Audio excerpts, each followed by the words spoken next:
Abraham Lincoln put his hat in to run for president. That's when the Republican Party was born. And believe it or not, I read everything he stood for. And I said, interesting. I can support a man like that. So, believe it or not, unbeknownst to Mr. Lincoln, unbeknownst to the politicians, I sort of became a politician. In such a way that I believed in Mr. Lincoln, I began to go out and campaign for Mr. Lincoln. Well, Mr. Lincoln won, and he won by a small margin. His cue was that eventually he was going to free us. However, he wanted to wait to somewhere down the road because, don't let this out. If I hear it got out, I'm looking at each one of your faces. I know where you've been. He didn't want it out because of the fact that, guess what? He was a slave owner himself. And Mary Lincoln, his beautiful wife, did not want to let go of the slaves that they had, that they owned. Well, there was a few other things that were on my mind. The Civil War was coming to a head as well. Well, I understand in talking to some of my associates that I am very interested in the black man being able to serve in this war. Because my thinking is that if the black man could go into this war, could open up the door and walk into the war, once the war is over, they can walk out the back door and be free. Because they fought for this country. That was one of my issues. The other issue, quite naturally, it was the freedom of blacks in this country as a whole. And my third issue was women's rights. I didn't care what color you were. I believed in women's rights. Well, I signed out a card when I got to the White House. So just think about it. Back then, I could just go knock on the door. Bam, I'm there. Today, it's almost like you have to have a whole congregation, if you will, FBI, if you will, to get in the White House nowadays. And I'm just going to say this off record. Well, I'm just jump back into myself. Believe it or not, before 9/11, I could say that I personally was in the White House 3 times. The first time I went when I was in the 1st grade. We went on a field trip. And me, I'm just going to let you know, a class clown that I was, and I'm told that I still am. Well, we're walking down the hallway, my whole class, and all of a sudden, me, because the class had left me and I'm playing around, I get this hand that comes up, lands on my shoulder. And me being a little tough guy, I'm looking up like this. I'm like, if this man don't get his hands off my shoulder. And all of a sudden the gentleman says, young man, do you know who I am? And I'm like, no. And I'm thinking to myself, I know you need to get your hands off me. And he says, I'm John F. Kennedy. I'm the President of the United States. And I was like, wow. And it broke my heart because 5 months later, you know the rest of the story. And I must have cried for days as a little boy in the 1st grade. But just imagine. And especially that time and that era with the civil rights movement and what have you, what was going on. And then being bused, like 2 years later, being the first group of black kids being bused to a white school. That's another subject. But anyway, I fill out this card that I had to fill out. And next thing I hear, Frederick Douglass! Mr. Douglass! Mr. Douglass! Where's Mr. Douglass? The gentleman is calling my name at the top of the stairwell, so I make my way up the stairwell. Now, there's a group of white guys that's standing there, so as I'm making my way up the stairwell, I can hear, as I pass them, you mean to tell me to let Negroes in the White House? Now, I already said, once my battle with Corvée, that I would never walk away from a fight. You put your hands on me, it's on. But this time, I did the most courageous thing that I could do, sir, was walk on by and let it be. Because I had a date. I had a meeting with the one and only President Abraham Lincoln, and I wasn't going to blow this for anything. So I walk in, and as I see the president, he's sitting there in a low chair, and he's like just sprawled like this. And I had no idea when this man stood up. It's like he kept rising and rising and rising. I was like, man, this dude is a giant. He was 6'4" and very slim. I myself was 6'2". I had no idea this gentleman was tall like he was. And he put out his hand, and I began to baffle. said, don't worry, I know who you are, Mr. Douglas. Have a seat. So I sat, and we began to chat. And as we began to chat, he opened up the floor for me to speak. I said as such, very elegant, and I said, Mr. President, I come to you because I have 3 issues on my mind, sir. What is it, Mr. Douglas? I am very concerned about the black man being able to serve in the Civil War. Though we are there, we are like the ground, meaning that we take care of the clothing, we cook, we build. But I'd like to see my black men, I would like to see them on the front line. I would like to see them with weapons in their hands. I would like to see them protecting not just the white soldiers, but protecting our interests here in the South. And also, sir, I'm interested as well, to further my conversation with you, the freedom of my people in this country. And lastly, sir, the women of this country having the opportunity to vote. I don't care what color they are, but the opportunity to vote. That's number 1 on my agenda, sir. And that's why I come to visit. Well, once I got finished, President Lincoln got up, he looked out the window, paused for a second, and he turned around and he says, first of all, Mr. Douglas, I heard about you, and I heard about you calling me slothful. I heard about you calling me slow. And I heard about you saying that I was not aware or interested in the black cause here in America. Well, Mr. Douglas, I'll let you know. I am interested in it. All of the above.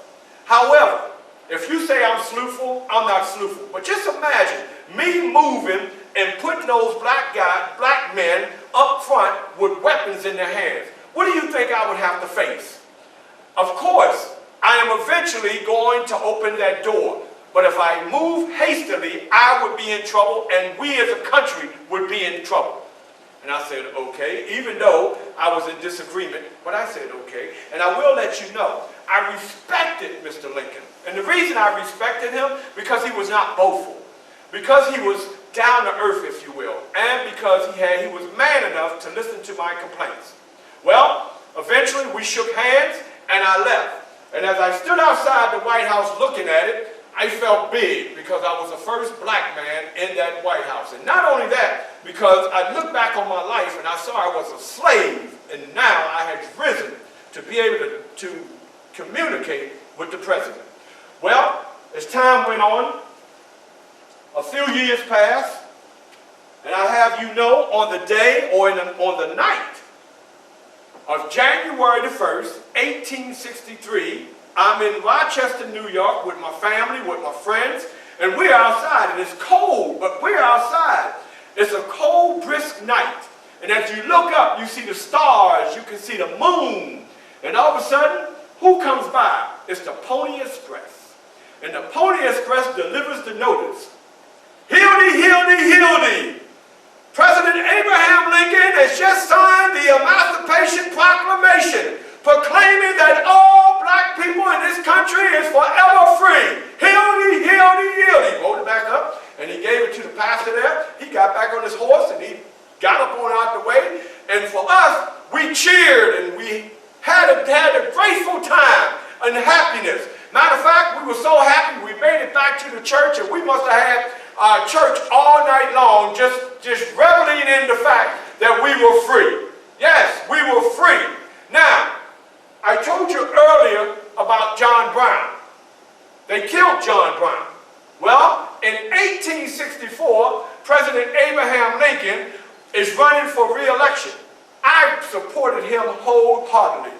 I truly believed in him once he signed that emancipation.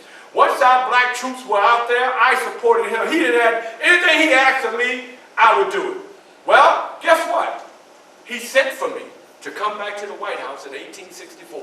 He paid for the whole trip and everything. And when I got to that White House, we had a sit down. And I started listening to him. But click, hold that thought.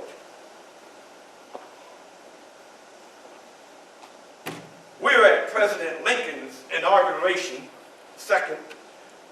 And as I'm sitting there, I'm looking at President Lincoln as he's speaking. And I have you know, as I'm looking at him, all I could see was death. He looked like a man who had already died. And after he spoke, he went and he sat down next to Vice President Andrew Johnson. And they're whispering and talking and laughing and what have you. And all of a sudden he looked up and he noticed me out there. Who could not notice me with my lion's share? And he said, "Ah, there's my friend Frederick." And as I looked, I waved at him. Now, what really got me is when Vice President Johnson saw me. And at first, he had the expression.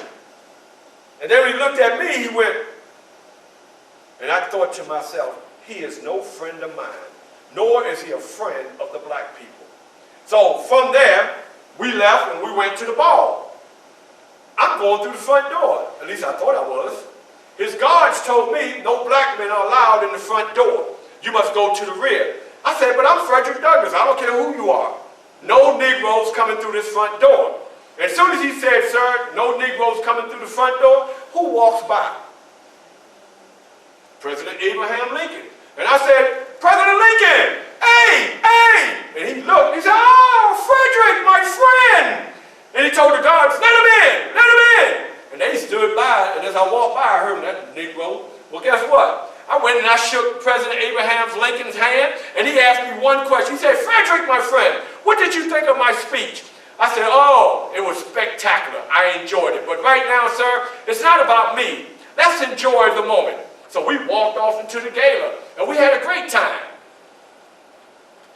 Well, not too long after, like I said, President called me. I go back to the White House, and we sit down. And this is almost, he wanted to complete John Brown's mission. "Mr. Douglass, I need you to round up all the blacks who do not have a knowledge that they are free. I need you to travel and put the word out that blacks are free, and I need you to move them, round them up and move them from their current place and take them somewhat north so they can be free." "Mr. Douglass, could you do that?" I was baffled. "Me? You want me to do this?" He said, "Yes." I said, "Sure, I can handle that." Because the fact was, when I first met with President Lincoln, we were at odds. And now to see him turn around, he's my good friend, and he's begging me. I'm surprised. I did that. And as time went on, I think it's maybe about April the 14th, 1864, correct me, I've been asleep for 201 years. The President and Mrs. Lincoln, they're at the Ford Theater enjoying the play. And while they're in their suite, if you will, unbeknownst to the President or Miss Lincoln, what is about to happen, John Wilkes Booth, who was one of the main actors of the play that was taking place. He was supposed to be on that stage. But instead, he sneaks into Mr. Lincoln's suite and he shoots him in the back of his head. And Mr. Lincoln is assassinated. And I have you know, that broke my heart. That broke my heart, really. Well, I believe it was 1866. They built the Lincoln Memorial in Washington, D.C., and there was a crowd of people such as that were out listening to this lawyer speaking, and they started booing him. And there was a gentleman that noticed that I was in the stands, or in the area, and he said, "There's Frederick! Frederick, say something, please, say something!" I had no script prepared or anything. But I went up to the stage and I got behind the podium and I spoke and I said something of this nature. Mr. Lincoln was not a friend of the black people in this country. You white people are Mr. Lincoln's children. We black people, we are Mr. Lincoln adopted children. We are his stepchildren. He was no friend of mine. I paused for a second as I got further into my speech and as I began to get to the end. And then I spoke and I said, Abraham Lincoln, though he lays as a martyr to this country, he was definitely a man of his word. When he signed that Emancipation Proclamation stating that my people in this country were free, Mr. Lincoln will forever go down in history as the one who looked out for his stepchildren, the one who looked out for his godchildren.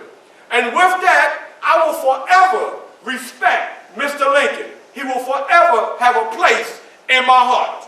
Thank you. Well, as I began to make my way off the stage, I was greeted by Miss Lincoln, Mary Lincoln, and as she greeted me, she came to me and she put this in my hand, Mr. Lincoln's walking stick.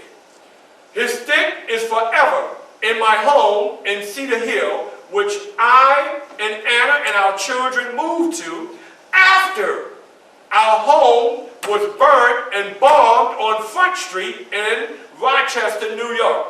And I thank my son, Lewis, because Lewis, in the midst of everyone trying to get out the home, it was my son, Lewis, who had the gall to go back in and to save all my writings. My newspapers, such as the North Star, the Frederick Douglass Weekly, and any other of my readings that you all might read about today.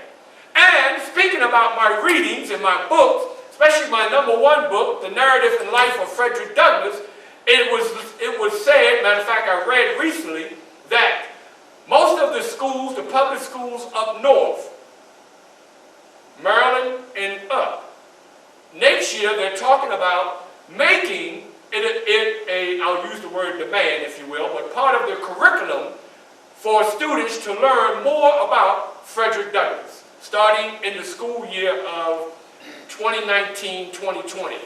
So, as you know, Frederick Douglass is still alive.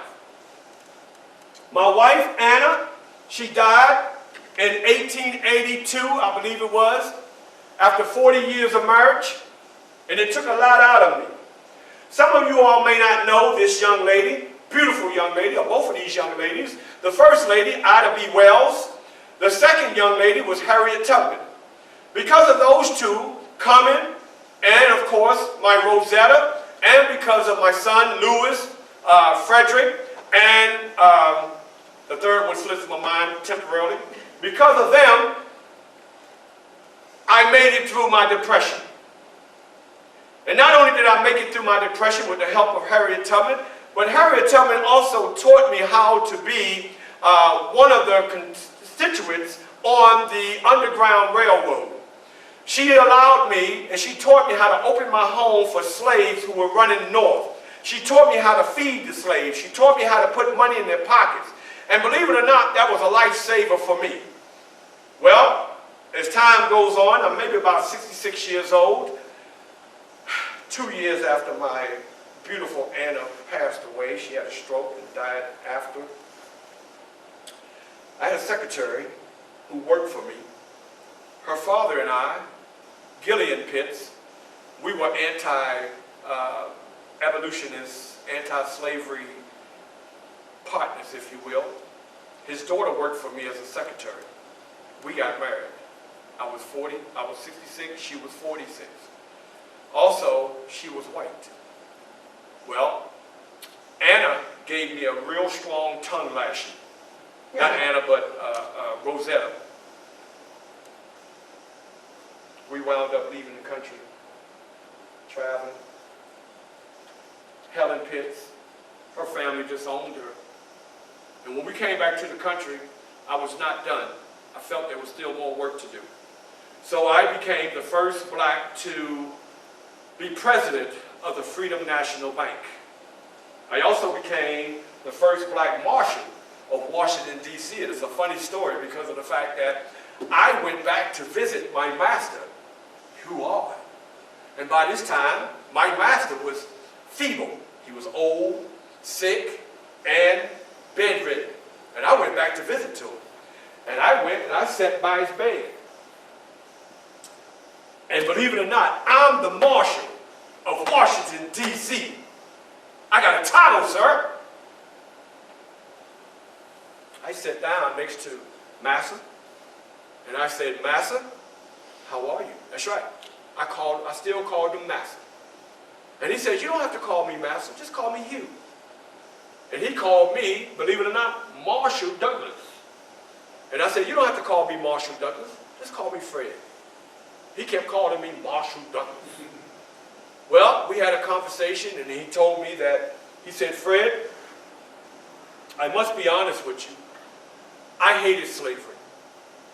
I hated being the owner of you. That's why, if you recall, when you got in trouble, I came and captured you. I was opening the door for you to escape. That's what I was doing. He said, as far as your grandmother goes, I really apologize for the way she was treated. Because she took care of myself as a child, she took care of Lucretia, she took care of Mr. Anthony, she took care of all of us whites. And the way that they treated her and the way they disposed of her body, it really hurt. But quite naturally, I couldn't say anything about it. Because if I did, they would turn against me. He said, Fred, but I'm very happy that you rose to be who you are. I read about you a lot. You've turned into a great man, and I'm proud of you. And I said, thank you. And I had a little tear well up in my eye. And I said, thank you very much. Well, as I left, got in my carriage to go on and attend to my business, about 3 weeks later, it was reported that Master Ard had passed. As I said, I was marshal. I wound up working in Haiti for a couple of years. I gave that post up because the government and we saw two different fronts. From there, I became the Order of Deeds. And I held numerous other posts. As a matter of fact, I campaigned for Ulysses S. Grant, and I believe today he's on a $50 bill. Yeah. I campaigned for him, and believe it or not, when he became president, he was a man of his word. I loved him very much because of the fact that he signed into act the anti-Klan law. The anti-Klan law, which basically put the Ku Klux Klan out of business. They captured, they hung, they jailed, they killed 5,000 Klansmen. That was a monumental moment for us in the black neighborhood, if you will. As a matter of fact, one black writer wrote, Grant, our forever friend, forever. We love President Grant.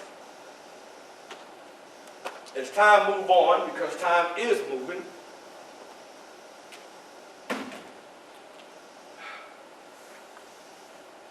I was helped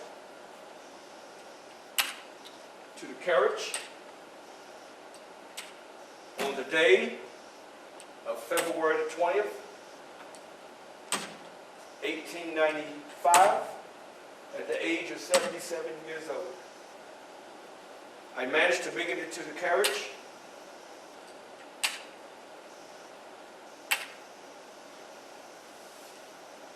We're making our way to the Washington, D.C. Convention Center. I'm looking out the window. And we arrived. And as we arrived, the door opened. And guess who, to my amazement, opened up the door to help me out. And some of you all probably have some of the coins. I got 5 of them. Anybody want to take a guess? Who the young lady was? What did you say, young lady? Young lady. Susan B. Anthony. Susan B. Anthony. You get a Susan B. Anthony coin. She helped me out, and we made it. You know, we hadn't seen each other in a while because we both lived in Rochester, New York, and she lived maybe a few blocks away from me. So we made it on into the convention center, and she helped me up the stairwell because I was one of the speakers that day. And I sat down, and then when it was my turn to speak, I got up at the podium, I spoke. And after I spoke, we sat, and I said, Susan, I think I need to be getting home now. So she helped me up, and we went back to the carriage, and I made my way back home. And as the carriage landed in front of my home, I got up, I was helped out. And I'm making my way into home. And when I walked in, my wife Helen was in the kitchen entertaining guests. And she said, Frederick, are you hungry? I said, no, I think I'm going to go on upstairs and take a break. As I got to the bottom stairwell, and I think it's on that display board there, the last picture to the right, as you look at the board, you see me laying at the bottom of the stairwell there. I went to take a step up the stairwell, and as I went up the stairwell, that's where I jerked, and then I fell. I died of a major heart attack on the afternoon of February the 20th, 1895. Once my death, believe it or not, I laid in state for a week at the Congress building, Rotunda, and I had great kings and queens, presidents that came abroad to say goodbye to me. I am currently buried in Rochester, New York, next to Anna and next to Helen. And I owe a great gratitude to Helen because of the fact that after my death, she had joined a women's group and they raised X amount of dollars to make sure that my home in Cedar Hill, Anacostia, Maryland, would stand tall forever. Well, before she died, she ran out of money and she gave my home to the Parks Department, who to this day owns my home and upkeeps my home. On the display boards here, you see pictures. If you've never been to my home in Washington, D.C., Anacostia, you see pictures of the home as it stands to this day. I will tell you that when I went through there in 2012, matter of fact, it was February the 12th, 2012, and I remember that day because of the fact that my niece, unfortunately, she passed away. She was one of the few black students at the Johns Hopkins University. She had an illness, and she passed away. And, are you ready for this? True story. After the family left the grave site, my sister and my cousin, we get in the car. As soon as we get in the car, you know, we talking, we trying to get ourselves together. And I said to them, I said, hey, let's go to the Frederick Douglass house while I'm here. So we turned on the radio. And are you ready for this? When we turned on the radio, the news had blared. Whitney Houston had just passed. With that, ladies and gentlemen, that is the end of my presentation. However, I do open the floor up for questions and answers. Okay, thank you very much. Anybody have a